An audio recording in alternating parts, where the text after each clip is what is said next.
For more than 1,000 years, the resurrected Sith Empire advanced unchecked in deep space. All the while, we Jedi believed the Sith were extinct. Though several self-proclaimed Sith Lords challenged the Republic, they were all fallen Jedi, not true Sith. The true Sith were the biological descendants of the ancient red-skinned race native to Korriban. The true Sith were extinct, except those who fled into exile 900 years ago. The success of their reincarnated civilization is testimony to the dark genius of the Sith Emperor.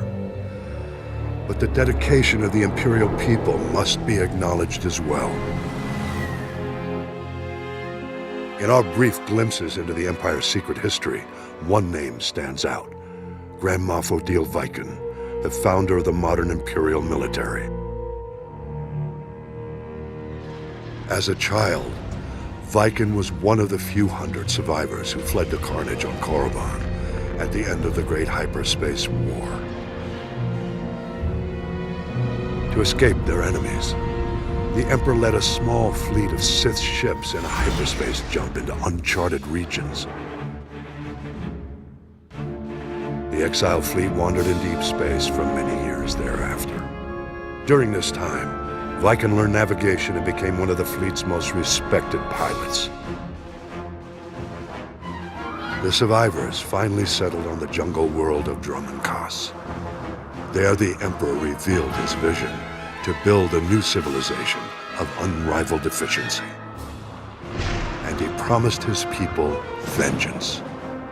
He promised them an empire destined to dominate the galaxy, an empire destined to bring about the Republic's destruction.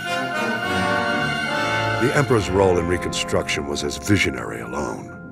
He's said to have withdrawn into isolation and left the logistics to a newly formed Dark Council and to loyal Imperial leaders like Odile Vaiken.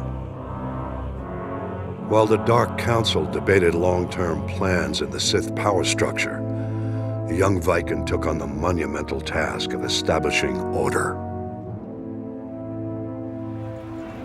Vaiken drafted every non-Force user of age into the new Imperial Military.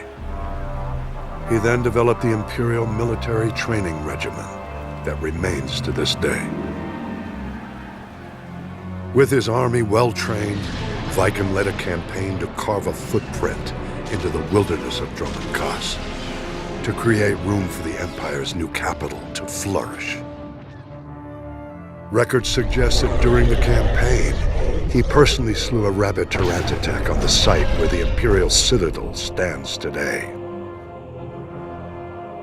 After establishing the Empire's dominion on Dromund Kaas, Vaiken turned his attention to constructing a new Imperial Navy.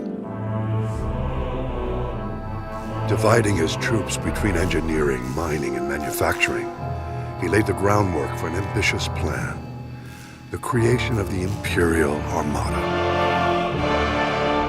By his own estimates, the task would take centuries. Vaiken knew he would never see even a fraction of his plan's success. Nonetheless, he garnered the support of the Dark Council and started the work.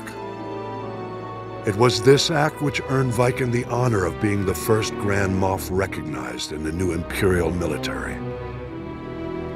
Grand Moff Vaiken was eventually killed during an Imperial campaign to conquer an alien system in deep space. He died in battle on the bridge of a prototype Star Destroyer, a fitting end to the first Imperial Grand Moff. Though Vaiken was lost all those centuries ago, his plan and his name lived on to inspire countless generations who marched under the Imperial banner. Vaiken's story represents the surprising loyalty the Imperial citizens show to an empire in which they will always be subservient to the Sith. I believe the roots of this loyalty lie in the events of the Great Hyperspace War. I'll explain my theory in a subsequent report.